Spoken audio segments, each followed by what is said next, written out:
नमस्कार मित्रों, स्वागत है आपका हमारा चैनल में। आज सुप्रीम कोर्ट का फैसला आने वाला है और पेपर के माध्यम से यह पता चला कि 15 तारीख के दिन रिजल्ट आ जाएगी। तो अभी बिग ब्रेकिंग न्यूज़ ये है कि आज पूरे बिहार के अंदर एक तरफ खुशी का माहौल रहेगा और एक तरफ गम का माहौल रहेगा। तो इससे कोई ज़्यादा मुझे कोई इस पर टिक्का टिप्पणी नहीं करना है। मुझे यही कहना है कि दोनों भाई जो भी रहे, सुप्रीम कोर्ट का फैसला का हम लोग स्वागत करेंगे और साथ साथ जो बिहार के अंदर बीपीएससी टीआरई 2 का बहाली आने वाली है 19 तारीख के दिन, 19 से लेकर 22 तारीख के दिन यह नोटिफिकेशन आ जाएगा। तो बीपीएससी टीआरई 2 का जो बहाली होने वाला है, जो आने वाला है, उसमें आप सारे भाइयों को एक क्रमबद्धता से लगना पड़ेगा और लगकर इस नोटिफिकेशन को निकलवाना पड़ेगा। इसके लिए ट्विटर कैंपेन भी किया जाएगा ताकि हम लोग का भी बहाली जल्द से जल्द आए। तो अभी जो न्यूज़ देखे हमने पेपर के माध्यम से, तो पता चला कि 15 को भी रिजल्ट आ जाएगा और कल अतुल सर का ट्वीट भी आया था। और साथ साथ जितने सारे भाई हैं, डीएलएड कैंडिडेट हैं जो कटअप केवल क्रॉस करेंगे, ध्यान रखिएगा, जो केवल कटअप क्रॉस करेंगे, आपका नौकरी क्लियर है। कोई भी वर्ग में अगर आप कटअप क्रॉस करते हैं तो आपका नौकरी क्लियर है। और यह बात को आप लोग संज्ञान में ले लीजिए कि जो हम बोल रहे हैं ना, वही चीज होगा, देखिएगा। क्योंकि पूरे बिहार में लगभग 80 से 90 हजार ही डीएलएड कैंडिडेट हैं। बाहर से जो आए हैं ना, वो लगभग 2 लाख हैं। 80 से 90 हजार ही बिहार में डीएलएड कैंडिडेट पूरा है। इसलिए आप लोग थोड़ी सी भी समस्या नहीं लीजिए और यह बात का ध्यान रहे, मैंने पहले भी कहा था, उठो जागो और तब तक जगे रहो जब तक लक्ष्य की प्राप्ति नहीं हो जाए। तो जितने सारे सदस्य हैं उन सारे लोगों को एक अपॉर्चुनिटी और मिल गया। और सपोज कीजिए जो डीएलएड वाले कैंडिडेट हैं, आपको भी 6 to 8 में फॉर्म भरने के लिए मौका मिलेगा और आप भी फॉर्म डाल रहे हो, इसमें आपको भी एक गोल्डन अपॉर्चुनिटी मिल रहा है। आपको बता देते हैं कि 6 से लेकर 8 तक में, 12 तक में जो 70,000 वैकेंसी आने वाली है, उस 70,000 वैकेंसी में लगभग 31,982 सीट आपको 6 to 8 में है और 31,982 सीट में आपको सब्जेक्ट वाइज अलग अलग कर दिया गया है। आपको सिलेबस भी मिल जाएगा और सिलेबस के अनुसार हम बता भी देंगे कि कैसे उसकी तैयारी करना है। और इस बार तैयारी के साथ साथ आप लोग के लिए एक बुक अवेलेबल हो जाएगा, कौन सा बुक पढ़ना है, क्योंकि टाइम बहुत कम है। एनसीईआरटी बीएससी तो है ही, बीटीबीसी है ही, लेकिन आपके पास टाइम भी कम रहेगा और सरकार इस बार मौका भी नहीं देगी हम लोग को तैयारी करने के लिए। तो यह बात ध्यान में रहे सारे लोगों को कि जो समस्या होने वाली है उस समस्या को पहले खत्म करेंगे हम, उसके बाद ही आगे बढ़ेंगे। और 9-10 में जो बहाली आने वाली है लगभग 18,880 और 11-12 में जब बहाली आने वाली है लगभग 18,830। तो ये जो आंकड़ा है, ये आंकड़ा आप देख लीजिए। और यहीं तक नहीं है, अभी बिहार सरकार का यही आंकड़ा नहीं है, ये तो आंकड़ा आने वाली है जो सीट खाली थी। इसके साथ साथ जो सीट जो है बचा हुआ, जिससे मान लीजिए कि इस बहाली के बाद जो सीट बच जाएगा उसमें इसको मल्टीपल कर दिया जाएगा, सॉरी ऐड कर दिया जाएगा। तो ऐड कर दिया जाएगा तो इसमें क्या होगा कि आप लोग को, टोटल लोगों को एक गोल्डन अपॉर्चुनिटी ऐसा मिलेगा कि 1 लाख से सीट ज्यादा आएगी। और 1 लाख से ज्यादा सीट आने का मतलब यह हुआ कि आप सारे लोगों की नौकरी फिक्स है। यह बात का ध्यान रहे।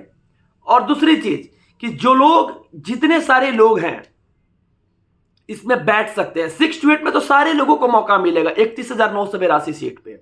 जो डीएलएड कैंडिडेट हैं उनको भी मिलेगा मौका और जो बीएड कैंडिडेट हैं उनको भी मौका मिलेगा। आज सुप्रीम कोर्ट का जो फैसला आएगा, इस फैसला के बाद हम लोग का बहाली स्टार्ट हो जाएगी और बहाली होगी। अब सारे लोग से हाथ जोड़कर नम्र निवेदन करेंगे और रिक्वेस्ट करेंगे, किसी के पक्ष में अगर फैसला आता है, आप लोग सोशल मीडिया साइट पर, फेसबुक पर, इंस्टाग्राम पे, टेलीग्राम पे, यूट्यूब पे और कहीं भी आप लोग भ्रामक बात ऐसा नहीं कहिएगा, जिंदाबाद मुर्दाबाद का नारा नहीं लगाइएगा, क्योंकि हम सारे लोग बेरोजगार हैं। इस बात का ध्यान रहे कि प्रयास करने से एक चींटी भी पहाड़ पर चढ़ जाती है। हम लोग तो इंसान हैं। अगर हम प्रयास करेंगे, आप प्रयास कीजिएगा, तो निश्चित है कि हम लोग को सफलता मिलेगी। लेकिन एक बात और है कि अभी जो आज कोर्ट केस को लेकर पूरे गहमा गहमी का माहौल बना हुआ है, इस माहौल को शांत किया जाए। और जितने सारे ग्रुप हैं उन सारे ग्रुपों से मैं नम्र निवेदन करूंगा, हाथ जोड़ के निवेदन करूंगा, जो मेरे पुराने साथी हैं और जितने सारे लोग अभी परेशान हैं, उन सारे लोग से कहेंगे कि पहले इसका निर्णय आ जाने दीजिए, और रिजल्ट जो होगा वो कटअप को केवल आप अगर क्लियर किए हैं तो वो भी हो जाएगा।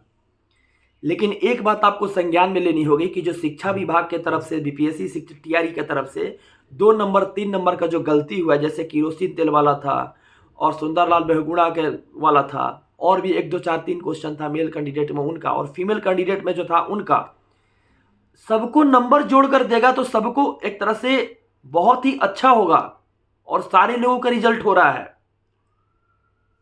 इतना ही नहीं बल्कि आपको एक बात और बता देते हैं हम कि इन लोग का तो रिजल्ट हो ही रहा है, उसमें आपको एक और मौका मिल रहा है। डीएलएड कैंडिडेट है तो आपको 6 to 8 में, तो 6 to 8 में जब मौका मिल रहा है तो आपके पास तो दोबारा मौका मिल रहा है, तो आप इस बहाली में बैठ सकते हैं 6 to 8 वाले, तो 6 to 8 में भी आप बैठ सकते हैं। तो ये एक चीज है। लेकिन एक बात आप लोग से हाथ जोड़कर नम्र निवेदन करेंगे, आप लोग थोड़ा सा ताकत लगा दीजिएगा मिलकर, तो हम लोग ट्विटर कैंपेन करके और भी बहुत सारा तरीका लगाकर बाहरी लोगों को अलग करना चाहते हैं। क्योंकि पूरे इंडिया में 17 स्टेट ऐसा है जो डोमिसाइल नीति को लागू करके अपने राज्य में रखा हुआ है। आखिर हमारे बिहार में क्या ऐसा चीज है? नीतीश जी को सोचना चाहिए कि बिहार के लोग पहले से ही गरीब हैं, तो पहले से लोग ही आर्थिक स्थिति से उन लोग परेशान हैं, उन लोग को नौकरी दिया जाए और बिहार का नौकरी बिहार में ही रहे। तो डोमिसाइल के लिए ट्विटर कैंपेन किया जाए, और साथ साथ सारे भाई को रोजगार बिहार वाले को ही मिले। तो आप लोग आज का इंतजार कीजिए और आज देखिए क्या होने वाला है। उसके बाद जैसा होगा वैसे हम लोग आगे बढ़ते जाएंगे, और दिन प्रतिदिन हम लोग काम करेंगे, और काम करने के बाद यही हम लोग का एग्जीक्यूशन होगा कि 1 सीट पक्की हो जाए। 1 सीट अगर पक्की हो जाती है तो आपका ही नहीं बल्कि पूरे परिवार का, आपके खुशी एक अलग ही रहेगी। इस चीज का संज्ञान रहे, इस चीज का ध्यान रहे कि हमको अब कुछ अलग तरीका अपनाना है, ताकि उसके माध्यम से हम अपनी काम को कर सकें। अभी मैं जा रहा हूं फील्ड में ही, आज देखने वाला हूं कि क्या प्रारूप है शिक्षा विभाग का, और उस प्रारूप के ऊपर सामने मैं आऊंगा तो बताऊंगा। तो जो जैसा जैसा प्रारूप रहेगा वैसा आप लोग को न्यूज भी मिलेगी। तो भाइयों, आप लोग जितने सारे लोग हैं ट्विटर के माध्यम से सोचिए कि हम लोग डोमिसाइल नीति का पुरजोर तरीका से विरोध करें कि बिहार का लोग का बिहार में ही नौकरी होना चाहिए। तो आपको डिस्क्रिप्शन बॉक्स में फेसबुक लिंक और ट्विटर लिंक भी दे देते हैं, उसको आप लोग फॉलो कीजिए, ताकि आने वाला समय में मिलकर यह काम किया जाए और डोमिसाइल नीति को हटाया जाए। और साथ साथ जब यह काम होगा तो इसमें हमारा ही नहीं बल्कि पूरे बिहार के लोगों को फायदा होगी। जाते जाते यही कहेंगे कि आप लोग चैनल से अगर नए हैं तो चैनल को सब्सक्राइब कीजिए, लाइक कीजिए, शेयर कीजिए, ताकि सारे लोगों तक यह बात पहुंचे। धन्यवाद। जय हिंद।